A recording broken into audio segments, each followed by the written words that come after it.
I'm doing a series of videos about what is helping me with my recovery from long COVID. In the last two videos, I talked about the importance of good gut health and the benefits of intermittent fasting. Today I was intending to talk about pacing, but decided to talk about that in my next video instead. Today I'm going to give an update on my recovery progress and then backtrack a little bit and take a few minutes to define what I believe long COVID is. I want to share about my progress because I know that when you're suffering with this illness, you can sometimes feel like you will never get better, especially if you've been ill for a long time. I know that it helps so much to hear that others with long COVID are getting better and that recovery is possible. It gives you hope for your own recovery. So I just want to say that it is possible to recover from long COVID. I know of many people who have, and I believe that everyone can. I was bedridden for months with this illness. The doctors I saw couldn't offer me much help, and I was left knowing that I had to do something. I had to take recovery into my own hands if I wanted to get better. So I did a lot of research and made some diet and lifestyle changes, which I will be sharing over the course of these videos. After several months of being very ill, I began to start very slowly, starting to get better. In the first video I shared about a month ago, I was about 50% better. Now I would say that I'm up to about 70% recovered. So I'm continuing to make progress, which is really encouraging. After not being able to do any exercise at all for months, I am now up to a half-an-hour walk every day, along with morning and evening yoga sessions, and strength training, which is gradually increasing all the time. I still have regular rest throughout each day, but I'm up and about a lot more than I was. I'm able to spend time with friends. I'm gradually building my art business back up. I'm able to go to the hairdresser, which I couldn't do for months. I can go on brief outings. So I'm not 100%, but I am so much better than I was at my worst. A little mindset change that has helped me is that instead of thinking that I essentially live in my bed or on the sofa, and I try to do several things throughout the day and go back to where I live, instead I'm approaching it as living my life and doing my daily activities, but with short rests in between. So now I'm going to talk about what I believe long COVID is. I went to many doctors on my journey of recovery. I had lots of tests done, all of which came back normal.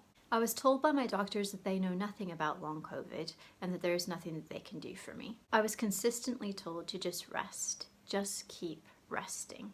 But after resting for months and months with no improvement, I decided I had to take some action to get my health back. I did a lot of research and felt like I discovered what my experience of long COVID actually is and how to get better. I believe that long COVID is actually something called post-viral fatigue syndrome, which after a while can become chronic fatigue syndrome, ME. Post-viral fatigue syndrome, chronic fatigue syndrome, is a condition that people sometimes develop after having a viral infection, such as glandular fever, the flu, any viral infection. There is a wide range of symptoms that come with CFS, which can include feeling generally unwell, such as having flu-like symptoms and general malaise, recurrent sore throat with or without swollen glands, pain such as aching muscles or joints, nerve pain, pins and needles, headache or migraine, twitching muscles or cramps, abdominal pain, stomach or bowel pain, sleep disturbance such as unrefreshing sleep,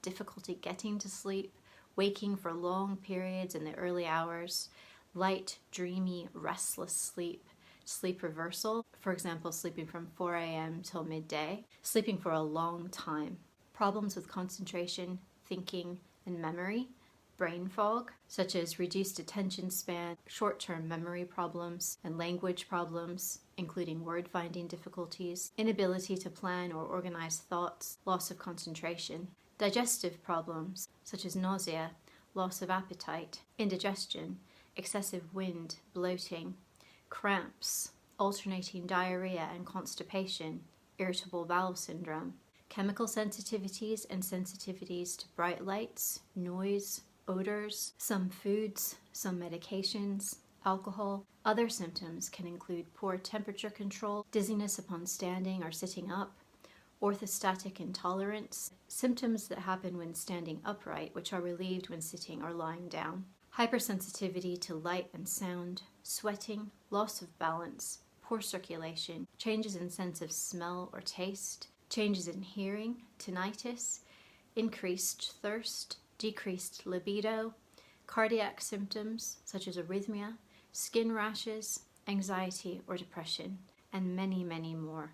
So I believe that most of the symptoms that people are experiencing with long COVID are actually symptoms of post-viral fatigue syndrome, chronic fatigue syndrome. I do think that there are some symptoms that are post-COVID symptoms, such as lingering lung issues, but I believe that as people recover from CFS, these other symptoms will resolve and heal as well. Doctors don't know a lot about CFS. There are different theories about what it is and what causes it. There is one hypothesis in particular that makes the most sense for me personally, and actually for a lot of other people I know who have long COVID. This hypothesis is that at its core, CFS is an autonomic nervous system dysfunction triggered by major life stressors, either in your body or emotional stressors, and often a combination of both. This overload of stress causes your nervous system to go into overdrive to deal with the stress, and then along comes a virus, which pushes you over the edge into a nervous system dysfunction. These stressors can occur within a short space of time, but can also build up over months and even years. Some examples might be a physical injury, surgery, childbirth, an infection, a vaccination, excessive exercise, lack of sleep, major diet change, a marriage breakup, relationship problems, financial pressure, loss of a loved one, excessive work, excessive demands of caring for a sick person, loss of a job. There are even some positive events which can actually be a stress to our bodies, including a promotion, getting married, retirement, buying a house, having a baby, moving house, a new relationship, etc. So having a virus on top of the other stress to your system ends up pushing your nervous system into dysfunction. This makes sense for me personally, having experienced a lot of major stress over the past few years. PTSD 3 years ago, which took me over a year to recover from, and then separation and all of the buildup of stress around that just a few months before I got the virus, plus other things that I won't go into here. Our autonomic nervous system, or ANS, is divided into two main subsystems: the sympathetic nervous system and the parasympathetic nervous system. The sympathetic nervous system controls our fight or flight response, and the parasympathetic, rest and digest, counteracts this and promotes maintenance of the body when we are at rest. They work together in balance. The way I think of it is that in a healthy person, the parasympathetic, rest and digest, is in the driver's seat, and the sympathetic, fight or flight, is in the back seat.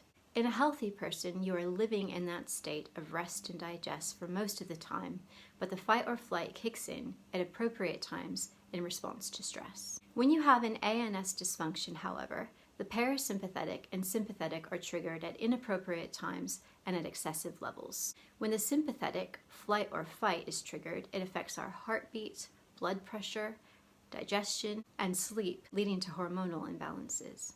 When the parasympathetic is triggered, it can cause orthostatic intolerance or POTS, lightheadedness, heart palpitations, and at excessive levels can even cause constant extreme fatigue.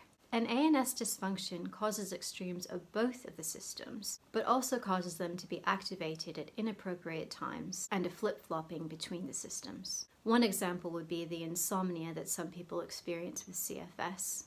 When you should be in the parasympathetic mode, rest and digest as you go to bed. Instead, the sympathetic mode, fight or flight, kicks in and you are completely awake and completely wired. And then during the day you can have the excess of the parasympathetic, causing the extreme fatigue and general malaise. The ANS is the control system that regulates bodily functions such as heart rate, digestion, respiratory rate, etc., and is connected to and affects most systems in the body. So you can see that when there is a dysfunction in the ANS, the whole body can be affected by it, thereby causing the huge range of symptoms that can come with CFS. The great news is that it is completely possible for the ANS to normalize and fully heal, thereby causing all of the symptoms to resolve and your body to recover. There are several things that you can do to support your body and help the ANS to normalize. I believe it takes a multifaceted approach, supporting and healing your body through diet, exercise,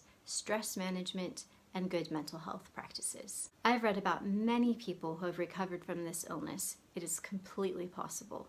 And in these videos, I will be sharing all that I have learned about what can help you heal and fully recover. I've already talked about diet, and soon we'll be moving on to exercise, stress reduction and management, and mental health. If you would like to find out more about this topic, The book CFS Unraveled by Dan Nofer is a brilliant place to start. I also highly recommend his online program, which is called ANS Rewire.